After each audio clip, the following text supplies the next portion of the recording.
আশুরার করণীয় বর্জনীয় সম্পর্কে জানতে চাই। 10ই মুহররমকে আশুরা বলা হয়। 10ই মুহররমকে কি বলা হয়? আশুরা।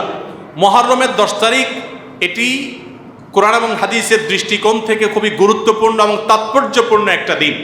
সারা বছরের ফজিলত এবং মর্যাদাপূর্ণ কয়েকটা দিনের একটা হলো আশুরা। মুহররমের 10 তারিখ বা 10ম দিনটি এটি তাৎপর্যপূর্ণ হওয়ার কারণ হলো এই দিনে আল্লাহ রাব্বুল আলামিন পৃথিবীর ইতিহাসে বহু নবী রাসূলকে অন্যায় এবং বাতিলের বিরুদ্ধে বিজয় দিয়েছেন। অনেক বড় বড় ঘটনা এই দিনে ঘটেছে এবং কিয়ামতের আগে আরো ঘটবে। এই দিনের সবচেয়ে বড় ঘটনা যেটি ঘটেছে বা সবচেয়ে বড় আলোচিত ঘটনা হাদিসে সেটি হলো এই দিনে আল্লাহ নবী মূসা আলাইহিস সালামকে আল্লাহ তাআলা ফেরাউনের বাহিনীর বিরুদ্ধে বিজয় দিয়েছে। মূসা আলাইহিস সালাম এবং ঈমানদারদের বিজয়ের দিন এটি। আশুরার 10 তারিখ বা মুহররমের 10 তারিখ বা আশুরা, এটি হলো বিজয়ের দিন মূসা আলাইহিস সালামের এবং বনী ইসরাইলের। ফেরাউন তাদেরকে ধাওয়া করেছে, আল্লাহ তাআলা তাদের জন্য নীল নদে আল্লাহ তাআলা তাদের জন্য নদীর উপরে রাস্তা করে দিয়েছেন। সেই রাস্তা তারা পার হয়ে গেছেন অলৌকিকভাবে। আর ফেরাউন তার বাহিনী সহ তাদের অনুসরণ করতে গিয়ে মাঝ নদীর দিকে নিমজ্জিত হয়েছে। এখনো ফেরাউনের লাশ মিশরের পিরামিডে আছে। আল্লাহ বলেছেন ওয়াকাযালিকা নুনাজ্জিকা লিবাদানিকা লিতাকুনা লিমান খালফাকা আয়া, তোমার দেহকে হে ফেরাউন, তুমি যে অহংকারী ছিলে, তোমার দেহকে কিয়ামত পর্যন্ত আমি রেখে দিব, নষ্ট হতে দিব না, যাতে পরবর্তী প্রজন্মের কাছে তুমি শিক্ষার বিষয় হও, তোমাকে দেখে শিক্ষা নিতে পারে যে আল্লাহ দ্রোহীদের শাস্তি কি হয়, যত বড় পাওয়ারফুলি হোক না কেন। তো যাই হোক, সেই আশুরা হলো মুহররমের এই 10 তারিখ। সেই আশুরা, এটার সাথে মূসা আলাইহিস সালামের বিজয় জড়িত, ফেরাউনের পরাজয় জড়িত, হক এবং বাতিলের দ্বন্দ্বের মধ্যে চূড়ান্ত এবং শেষ বিজয় হকের হয়। সেই শিক্ষা আশুরা আমাদেরকে দেয়। আশুরা উপলক্ষে আমাদের করণীয় হলো 2টা রোজা রাখা। সবচেয়ে উত্তম হয় 9 এবং 10 রাখা। কেন উত্তম? কারণ নবী করিম সাল্লাল্লাহু আলাইহি সাল্লাম যে বছর ওয়াফাত হয়েছে তিনি বলেছেন, যদি আমি আগামী বছর বেঁচে থাকি লা আসুমান্নাত তাসিআ ওয়াল আশর, তাহলে আমি 9 এবং 10 জিলহজের এই 2 দিন রোজা রাখবো। এই জন্য 9 তারিখ আর 10 তারিখ রোজা রাখা উত্তম। আর যদি 9-10 তারিখ রাখতে না পারেন তাহলে 10 আর 11 রাখবেন। 2টা রোজা রাখা উত্তম। ইহুদিরা শুধু একটা রোজা রাখে। নবী সাল্লাল্লাহু আলাইহি সাল্লাম আমাদের রোজাকে তাদের থেকে স্বতন্ত্র করবার জন্য, তাদের থেকে পৃথক করবার জন্য 2টা রোজার নির্দেশ দিয়েছেন। এই জন্য আশু উপলক্ষে 2টা রোজা রাখা সুন্নাত। সমকামিতা তো জেনার মতোই অপরাধ। কত মানুষই তো জেনা করে। আমার প্রশ্ন হলো, সম্প্রতি আলেম ওলামাদেরকে সমকামিতা নিয়ে অনেক বেশি কথা বলতে শোনা যায়। আলেম ওলামা কেরাম সমকামিতা নিয়ে এত আলোচনা কেন করছেন? জেনার অপরাধ তো আমাদের সমাজে তার চেয়ে বেশি আছে। খুবই সুন্দর এবং দরকারি একটা প্রশ্ন ভাই। সমকামিতা নিয়ে ওলামা একরাম অনেক বেশি অরিড, অনেক বেশি দুশ্চিন্তায় আছেন। আমাদের তরুণ প্রজন্মকে তাদের কাছে নানাভাবে সমকামিতার অপরাধ সম্পর্কে ভুল ধারণা দেওয়ার অপচেষ্টা করছে কিছু এনজিও এবং তাদের কিছু দোসরেরা। আমাদের শিক্ষা কারিকুলামে, পাঠ্যপুস্তকে বিভিন্ন বিষয়ে আপনারা জানেন সমকামিতাকে বিভিন্নভাবে জেন্ডার ডাইভার্সিটির মতো শব্দ, মার পেঁচালা শব্দ, এগুলো দিয়ে সমকামিতাকে সমাজে স্বাভাবিক করার চেষ্টা চলছে। জেন্ডার ডাইভার্সিটি মানে জেন্ডার বৈচিত্র্য না? জেন্ডার বৈচিত্র্য আবার কি? আল্লাহ তাআলা কোরআনে বলেছেন মানুষকে আল্লাহ নারী এবং পুরুষ করে সৃষ্টি করেছেন। এর বাইরে যারা হিজড়া আছেন, যেই মানুষগুলোকে আল্লাহ রাব্বুল আলামিন বলতে পারেন যে তারা জেন্ডার প্রতিবন্ধী বা লিঙ্গ প্রতিবন্ধী, তারা এই লিঙ্গ প্রতিবন্ধকতা তাদের মধ্যে আছে। এর মানে এই না যে তারা আলাদা কোনো জেন্ডারের অধিকারী।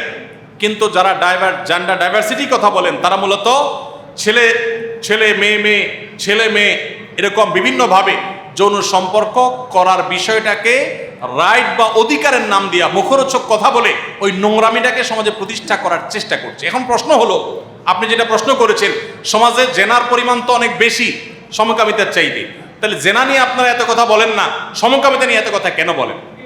খুব দরকারি একটা প্রশ্ন। এটার উত্তরটা খুব মনোযোগ দিয়ে শুনেন। একজন মানুষ জেনায় লিপ্ত হন, তিনি জেনা করেন, কিন্তু তার মধ্যে অপরাধ বোধ আছে, তিনি জানেন কাজটা অপরাধ, অন্যায়, জেনা করে ফেলেন মনের খাহেশের কারণে, কিন্তু পরক্ষণে তার মধ্যে বোধোদয় হয়, তার মধ্যে খারাপ লাগায় কাজ করে, নিজেকে নিজে ভৎসনা করেন যে আমি খারাপ কাজে লিপ্ত। এই লোকটা মুসলমান না কাফের? মুসলমান। সে জেনায় লিপ্ত থাকার পরও যদি সে জানে কাজটা অন্যায়, আমার কাজটা করা ঠিক হচ্ছে না, তাহলে এই লোকটা বেঈমান হয় না। অপরাধ করলেও সে অপরাধী, কিন্তু বেঈমান না। আল্লাহর প্রতি অবিশ্বাস তার নাই, এই জন্য সে মুসলমান। সাধারণত জেনা যারা করে তারা জেনা লিপ্ত হলেও তারা জানে এটা অপরাধ, বেশিরভাগ মানুষই এরকম, যার কারণে এটার ব্যাপকতা থাকলেও এটার ভয়াবহতা তত জঘন্য না।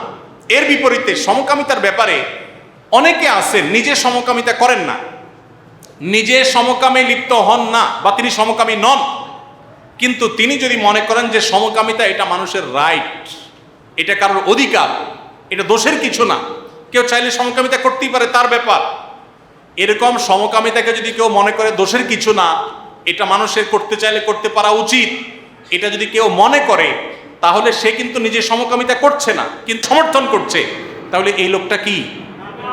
কাফের। এই মূলনীতি জানা আছে তো আপনাদের? শরীয়তের কোনো হারাম কাজ যদি কেউ করে হারাম জেনে, সে কাফের হয় না, আর কোনো হারাম কাজকে যদি হারাম মনে না করে তাহলে সে কি হয়? কাফের হয়। এই বিষয়টাকে আরো সহজ করে বোঝাবার জন্য আমি একটা উপমা দিই। আমাদের রাষ্ট্রের যে সংবিধান, বাংলাদেশ রাষ্ট্রের যে সংবিধান, একজন এই সংবিধানকে মানে, রাষ্ট্রকে মানে, রাষ্ট্রের অস্তিত্বকে সে স্বীকার করে, সংবিধানকে সে মানে, আইনের প্রতি সে শ্রদ্ধা দেখায়, বিচারের প্রতি সে আস্থা রাখে, কিন্তু সে চুরি করেছে, একটা অন্যায় করেছে, অপরাধে লিপ্ত হয়েছে, সংবিধান বিরোধী কোনো কাজ করেছে, এই লোকটার বিচার হবে একভাবে, তার শাস্তি হবে একটা সময়, তার মুক্তিও হতে পারে, সাজা ভোগ করার পর সে একসময় ছাড়া পেতে পারে, আবার সে ছাড়া সাজা নাও পেতে পারে। কিন্তু একটা লোক কোনো অপরাধ করে নাই, রাষ্ট্রের সংবিধানের একটা বিধানেরও পরিপন্থী কোনো কাজ করে নাই, কোনো অন্যায় সে করে নাই, কোনো অবৈধ কাজ সে করে নাই, কিন্তু সে রাষ্ট্রের অস্তিত্বকে অস্বীকার করেছে বা সংবিধানকে সে মানে না, এই লোকটাকে কি বলা হবে? রাষ্ট্রদ্রোহী। ব্যাপারটা কি বুঝতে পারছেন? পার্থক্যটাকে বোঝা যাচ্ছে? রাষ্ট্রদ্রোহী যে সে হয়তো রাষ্ট্রের সংবিধান বা আইনের পরিপন্থী একটা কাজও করে নাই, কিন্তু শুধুমাত্র সে রাষ্ট্র বা সংবিধান এটাকে সে অস্বীকার করলো, বা সংবিধানের বা রাষ্ট্রের কিছুকে সে মানলো না, এই লোক রাষ্ট্রদ্রোহী হওয়ার কারণে এর অপরাধের মাত্রা কি ওই সাধারণ অপরাধীর মতো না অনেক বেশি? অনেক বেশি মনে করা হয় না? ঠিক একইভাবে একজন মানুষ সমকামিতা লিপ্ত নিজে হয় না, কিন্তু সমকামিতাকে রাইট মনে করে, তাহলে এই লোক কাফের, এ লোক আল্লাহদ্রোহী, এ লোক বেঈমান। সারা পৃথিবীর কোনো আলেমের ক্ষেত্রে ভিন্ন মত নাই, সব আলেমরা একমত। আরেকজন জেনা লিপ্ত হন, অন্যায় লিপ্ত হন, কিন্তু তিনি সেই ব্যাপারে তার মধ্যে অপরাধ বোধ আছে, এই লোক কাফের হবে না। আমার কথা কি বুঝতে পারছেন? এই জন্য ভাইরা, সমকামিতাকে রাইট হিসাবে প্রতিষ্ঠা করার জন্য যারা কাজ করছেন তারা এদেশে কাফেরের চাষ করার চেষ্টায় লিপ্ত। তারা কাফেরের চাষ করতে চায় দেশে, মুসলমান সন্তান নিজের অজান্তে কাফের হয়ে যাবে, সেই পলিসিতে তারা বের হয়েছে। এখন আজকাল আমাদের স্টুডেন্টরা পৃথিবীর বিভিন্ন ইউনিভার্সিটিতে গবেষণা করার জন্য, চান্স পাওয়ার জন্য তাদেরকে বিভিন্ন ফর্ম ফিল আপ করতে হয়, সেখানে টিক দিতে হয় আমি এটাতে সম্মত, ওইটাতে সম্মত। এর মধ্যে একটা থাকে যে আমি জেন্ডার ডাইভার্সিটি, যৌন বৈচিত্র্য, অথবা সরাসরি লেখা থাকে যে সমকামিতা এটা মানুষের রাইট, এই রাইট বা এই অধিকারে আমি বিশ্বাসী। শয়তানিকে অধিকারের নাম দিয়েছে, শুনতে শোনা যায়, অধিকার শুনলে আমাদের কাছে গা গরম গরম ভাব আসে, যেটা মানব সভ্যতাকে হুমকির মধ্যে ফেলে দিবে, সেটার নাম হলো সমকাম। সমকামিতার মাধ্যমে পৃথিবীতে মানুষের জন্ম হবে? সমকামিতার মাধ্যমে পৃথিবীতে মানুষের জন্ম হওয়া সম্ভব? গোটা পৃথিবীর অস্তিত্ব হুমকির মধ্যে পড়বে যদি সমকামিতার উপরে পৃথিবী উঠে যায়। আজকে পশ্চিমা দুনিয়া তাকায় দেখেন, ছেলে মেয়ে হচ্ছে না, বাচ্চা কাচ্চা হচ্ছে না, সে সমস্ত দেশের সরকাররা বাচ্চা কাচ্চা হলে পুরস্কার দেয়, প্রণোদনা দেয়, ভাতা দেয়, একটা বেশি দুইটা হলে আরো বাড়ায় দেয়, তারপরে কেউ বাচ্চা কাচ্চা নিচ্ছে না। ঘরে ঘরে যৌন অপরাধ বেড়ে চলেছে। সমকামিতা যে সমাজে বাড়বে সেই সমাজে মানুষের সংকট তৈরি হবে। ইসলাম এই জন্য এটাকে ভয়াবহ অপরাধ হিসাবে উল্লেখ করেছে। এমনকি জেনার যে শাস্তি, জেনা যদি বিবাহিত মানুষ জেনা লিপ্ত হয় তার তো মৃত্যুদণ্ড, আর সমকামিতাকে লিপ্ত হলে বিবাহিত হোক অবিবাহিত হোক, সাহাবা ইকরাম অনেকে তাকে সাধারণ না অত্যন্ত নির্মমভাবে মৃত্যুদণ্ডের বিধান দিয়েছে। ইসলামে সে বিধান রয়েছে। এই জন্য ভাই এটা খুব ভয়াবহ ব্যাপার। আজকাল দেখা যায় আমাদের দেশেও অনেক প্রতিষ্ঠানে এই সমকামিতা বান্ধব আপনার মূলনীতি করা হচ্ছে, পলিসি তৈরি করা হচ্ছে। বিশেষ করে একটা এনজিও, তারা এটার নেতৃত্বে আছে সারা দেশে সমস্ত প্রতিষ্ঠানগুলোতে, সরকারি প্রতিষ্ঠানগুলোতে তারা পুশ করতেছে, বুঝে না বুঝে এই জেন্ডার ডাইভার্সিটির নামে, যৌন বৈচিত্র্যের নামে আমাদের তরুণ প্রজন্মকে, এমনকি শিশুদেরকে তাদেরকে সমকামী বানানো হচ্ছে। আপনারা জেনে অবাক হবেন, বাচ্চাদের খেলনার ক্ষেত্রে আপনারা জানেন মেয়ে বাচ্চারা পুতুল নিয়ে খেলতে, হাড়ি পাতিল নিয়ে খেলতে পছন্দ করে, তাদের প্রকৃতিগত সৃষ্টিগত টান ওইটার দিকে। আর ছেলে বাচ্চারা গাড়ি ঘোড়া নিয়ে, সাইকেল রিক্সা নিয়ে বা এই জাতীয় জিনিস নিয়ে খেলতে পছন্দ করে, তাই না?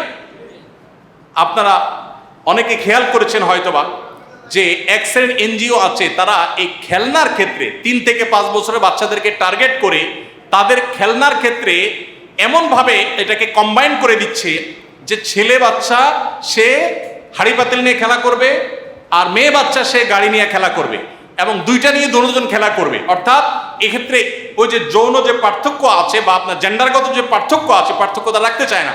আমাদের পাঠ্যপুস্তক বইয়ে, জাতীয় পাঠ্যপুস্তক বইয়ে পাতায় পাতায় আপনারা দেখবেন এই ছবিগুলো রয়েছে। এখন আমি এই বছরের বইয়ের কথা বলছি, আমি নিজের চোখে দেখে বলছি যে বাচ্চাদের খেলনার মধ্যে মিশিয়ে ফেলা হচ্ছে। এই যে আমাদের নারী পুরুষের যে বৈচিত্র্য আল্লাহ রেখেছেন, এটাকে ধ্বংস করে একাকার করে ফেলার যে চক্রান্ত চলছে, এটার মূল উদ্দেশ্য হলো সমাজে যৌন অস্থিরতা এবং বিশেষ করে সমকামিতাকে প্রবেশ করানো। যেহেতু আমাদের সংবিধানে এখনো সমকামিতা এটা অপরাধ হিসাবে উল্লেখ আছে, 2 বছর কারাদণ্ডের কথা বলা আছে সমকামিতা লিপ্ত হলে। এই জন্য এই অপরাধটাকে প্রতিষ্ঠা করবার এক শয়তানের চক্রান্ত চলছে। আল্লাহ তাআলা আমাদের সবাইকে এই শয়তানি থেকে বেঁচে থাকার তৌফিক দান করুন। ভাইরা আমার, তাহলে বোঝা গেল তো সমকামিতা নিয়ে ওলামায়ে কেরাম কেন এত বেশি অরিড। কারণ এখানে তলে তলে মানুষ কাফের হবে, সে টেরও পাবে না। নবী সাল্লাল্লাহু আলাইহি ওয়াসাল্লাম বলেছেন একটা সময় আসবে সকালে মানুষ ইমানদার থাকবে, বিকালে বেঈমান হবে। ইউসবিহুর রাজুলু মুমিনান ওয়া ইউমসি কাফিরা। এখন সেই সময় চলে আসছে। আপনি একটা টিক দিয়েছেন যে আমি তো সমকামিতা লিপ্ত না, এই যে স্বীকৃতি দিলেন, আপনি বেঈমান হয়ে গেলেন, আপনি আল্লাহর বিধানকে অস্বীকার করলেন। আল্লাহ তাআলা আমাদেরকে দুনিয়ার সব কিছুর লোভ এগুলোকে উপেক্ষা করে হলেও আল্লাহর প্রতি ঈমানকে টিকিয়ে রাখার তৌফিক নসিব করুন। এবং সমকামিতার মতো এই শয়তানি কর্মকাণ্ড, শয়তানকে যারা পুজো করে তাদের রিচুয়ালের ভিতরে একটা হলো এগুলো। এই জন্য তারা এগুলোকে পুশ করতে চায়। আমরা অনেকে মনে করি কেন তারা এগুলো পুশ করতে চায়? শয়তানি সভ্যতার প্রতিষ্ঠা করবার জন্য। আল্লাহ তাআলা আমাদের সবাইকে এগুলোকে বিরুদ্ধে রুখে দাঁড়াবার তৌফিক দান করুন। জাযাকুমুল্লাহ খাইর। ভাই আরো প্রশ্ন আছে কিন্তু আমাদের হাতে সময় নাই, আমরা বলেছি